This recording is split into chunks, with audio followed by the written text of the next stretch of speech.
Lesson 15 is about rotations, reflections, and symmetry, and we're going to focus on symmetry.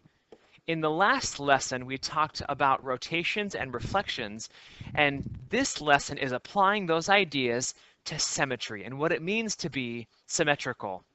In this lesson, we will cover one CCRSM standard, and that is, given a rectangle, parallelogram, trapezoid, or regular polygon, describe the rotations and reflections that carry it onto itself.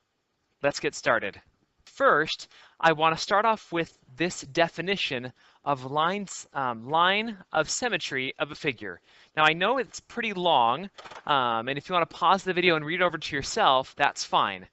But a line of symmetry of a figure, they first start with an example. This over here on the right is an isosceles triangle.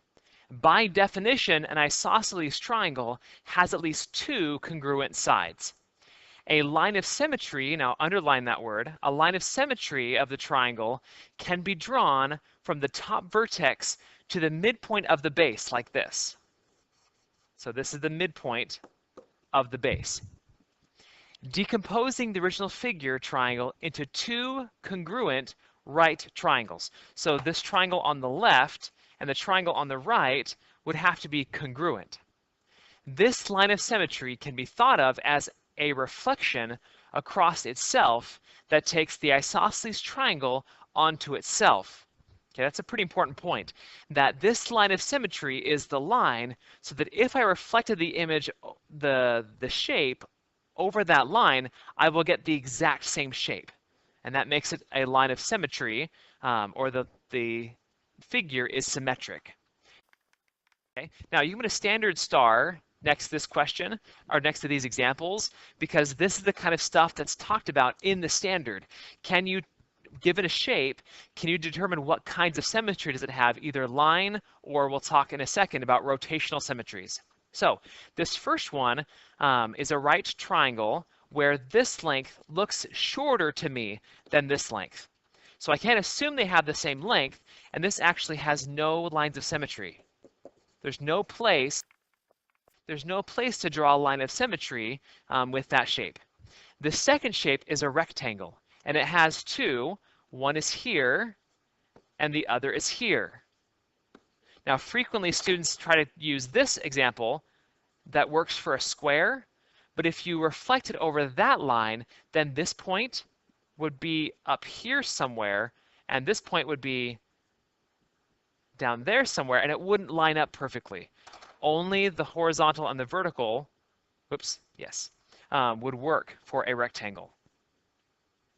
The next shape is a regular hexagon. Now I know we can't assume that from the picture, but it looks regular. I'm going to assume that it's a regular hexagon where all the sides are the same length and all the angles are the same measure, which is the definition of a regular hexagon. Excuse me, hexagon.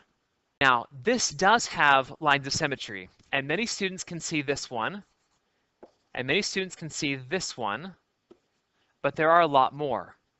Okay, there's one here, and there's one here, and there's one here, and here.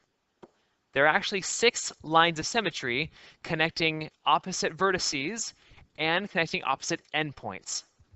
The last one we'll go over is this parallelogram. And a parallelogram actually doesn't have any lines of symmetry. You may think this one might work, but it doesn't, because this point would go up here, and this point would go down here, and it wouldn't line up on itself. A line like this also wouldn't work, because this point would go down here, and this point would go up here. It doesn't work. There is no line that I can draw so that it is symmetric to that line. So those are 4 examples, and you will see more examples in class tomorrow, and we'll look at other examples. But that's an introduction on line symmetry.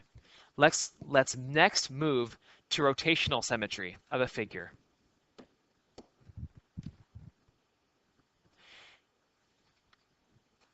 This is the definition of rotational symmetry, a non-trivial rotational symmetry of a figure, and really quickly, non-trivial means if you rotate a shape 360 degrees, it would take it right back to itself, which kind of has no meaning. And so that means non-trivial means a rotation other than 360. So a non-trivial rotational symmetry, so let me say non-trivial, so it's not 360, is a rotation of the plane that maps the figure back onto itself. Again, we have this image of mapping it back onto itself such that the rotation is greater than 0 but less than 360. Okay, so a rotation of 0 degrees will leave it put, and that's a trivial rotational symmetry. Or 360 going all the way around and back to itself is a trivial rotational symmetry. But a non-trivial one has to have an angle between greater than 0 and less than 360. 3 of the 4 polygons above have non-trivial rotational symmetry. Can you identify the polygon that does not have such symmetry? So we will go back up here and look at these again, thinking about rotational symmetry. Now, I know you have stuff written up above if you are following along and taking notes like you should. And so I'll kind of write at the bottom here about the rotational symmetry. This right triangle on the left doesn't have any rotational symmetry other than the trivial ones of 0 and 360. But there is no rotational symmetry for this figure. The rectangle does. If you rotate this, using this as the center, you rotate this 180 degrees, then every point would go to a corresponding point, and so 180 degrees works. The hexagon, the regular hexagon, does. It can rotate, from here to there, or any of these, except the trivial case. But we tend to think about the rotational symmetry as just as the smallest one that you could repeat over and over again. So let me give you an example of that in this problem. So this point right here, I'm just picking one point at random, one point. I can rotate this and ask myself the questions, how many times will this look like itself until I get back to where it started from?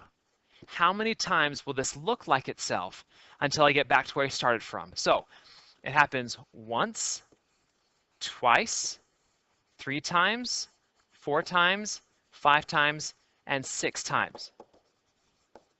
So it'll look like itself 6 times until I get back to where I started from.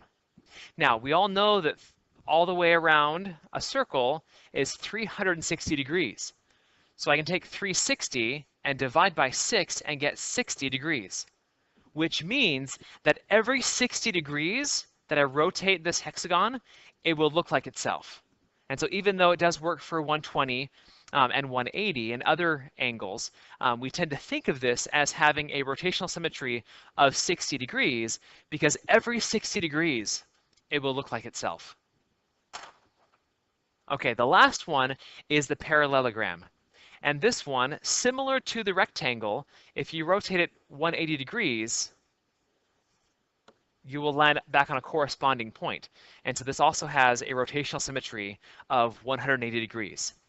So the question asked 3 of the 4 of these have non-trivial rotational symmetry, and that would be all of them except the right triangle on the left. Next, I want to look at lesson 18 on looking more carefully at parallel lines. In this lesson, we'll cover 2 CCRSM standards. The first is to know the precise definition of parallel line based on the undefined notions of point, line, distance along a line, and distance around a circular arc. Okay. The second CCRSM standard is to prove theorems about lines and angles. Theorems include when a transversal crosses parallel lines, the alternate interior angles are congruent and corresponding angles are congruent. Let's get started. I want to start this lesson by talking about this discussion right here. This right here is the definition of parallel. So put a standard star, and you will need to memorize this definition. The definition says lines are parallel if they lie in the same plane and do not intersect, which I think is how you understand parallel. They don't intersect. Two segments or rays are parallel if the lines containing them are parallel. So it's true that two segments, that these segments right here don't intersect, but we wouldn't say they're parallel because the lines containing them would intersect somewhere. We would probably say that lines like this, I'm just guessing, would be parallel if the lines containing those segments would never intersect. Okay, that's the definition of parallel, so memorize that. We will next go to example 2. Given a line L and a point P not on the line, follow the steps below to rotate L by 180 degrees to a line L prime that passes through P. First, we'll label any point A on L. So I'll pick this point right here and call this point A. That could be any point on line L, but I'll pick that point. And we're going to find the midpoint, B, of the segment AP using a ruler. So this is AP, and I'll find the midpoint of segment AP and call that point C.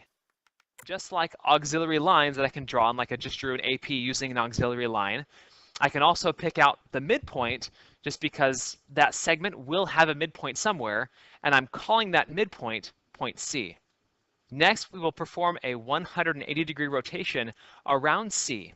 And it gives you some examples, some instructions here of how to do that. Let's pick another point on another point B on L. So this is point B.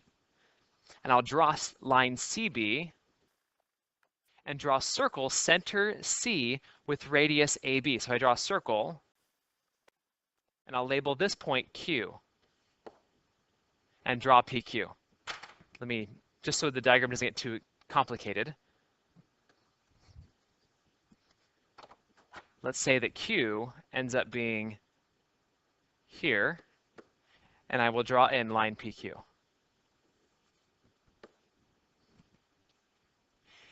And label the image of the rotation by 180 degrees of L by L prime. So this is going to be L prime, the rotation. Okay, so that is rotating line L, so it will go through point P. Now something very important happens here. Because we did a rotation, and because rotations preserve angles, don't they? They preserve angles. So that must mean, let me put over here somewhere, because rotations preserve angles, angle BAC must be congruent to angle QPC, because I rotated that angle, and so those angles must be congruent. And because I rotated 180 degrees, that L would be parallel to L prime, and this is sufficient for me for proving that when the lines are parallel, the alternate interior angles are congruent.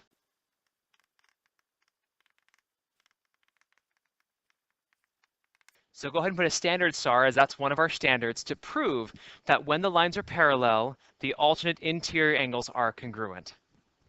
It is important to point out that although we only prove the alternate interior angles theorem, the same sorts of proofs can be done in the exact same way to prove the corresponding angles theorem and the interior angles theorem. Thus, all the proofs we've done so far in class and in problem sets that use these facts are really based in part on our assumptions about rigid motions. So these transformations we're doing are all rigid motions. They preserve distance, they preserve angles, and all these proofs are kind of using these facts about rigid motions. Okay, down here we have some relevant vocabulary. Here again is the definition of parallel, which we discussed earlier in this lesson. Make sure you memorize that. And that is it for this lesson. In this video, we talked about symmetry, how to determine if a line has reflectional symmetry or rotational symmetry or both.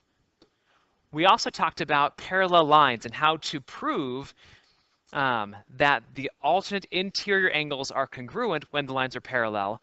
We also gave you the definition of parallel lines. Thank you for watching.